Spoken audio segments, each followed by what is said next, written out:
Xbox chief Phil Spencer talks cooling challenges. The design for both the Xbox Series X and PS5 has come in for a fair bit of criticism over the last few weeks, but it was always going to be a tough design challenge. The problem with pushing 4K and 60 FPS, your mileage may vary, is that the hardware generates an awful lot of heat, so the idea that your new console will be of PS3 slim proportions is simply fanciful.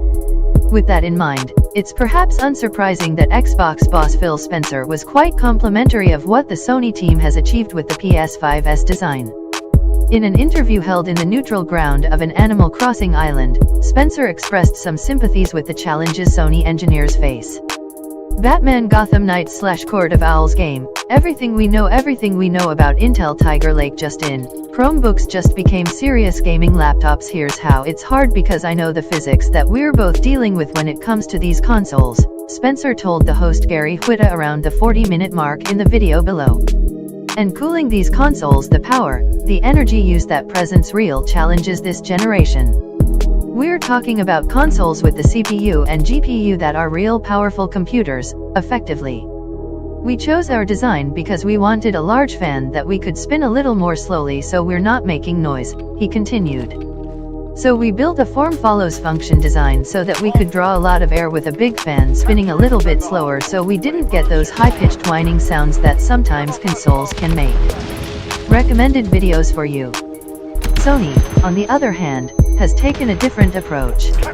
While the Xbox Series X has 52 compute units at 1.825 GHz, the PS5 has just 36, but each one can hit 2.23 GHz, which could spell a whole lot of heat. It's presumably why the early dev units had a large central grille for drawing in air, something that's better hidden in the final design. Knowing that the PlayStation 5 is running at higher clocks, it just creates more heat, Spencer continued. I like the design of what they did. I have a lot of respect for what the teams do at PlayStation. But they're running their box differently than we are, and it creates unique design challenges in how you keep these things cool. One thing that the two consoles do have in common is size. They're both enormous, as the picture below based on the relative sizes of the disk drives and USB ports indicates. PS5 size compared to other consoles. While every PlayStation to date has been slimmed down eventually, it's not something that happens overnight. The original PlayStation took 6 years to get a smaller unit, while the PS2 managed to knock 2 years off this and do it in 4. Both the PS3 and PS4 got slim models 3 years after the originals launched, though, so maybe save up for some point in 2023?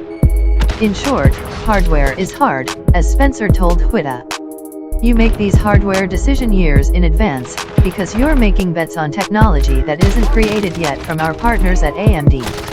It's like throwing a lawn dart 100 yards and hoping you hit a target that hasn't been drawn yet.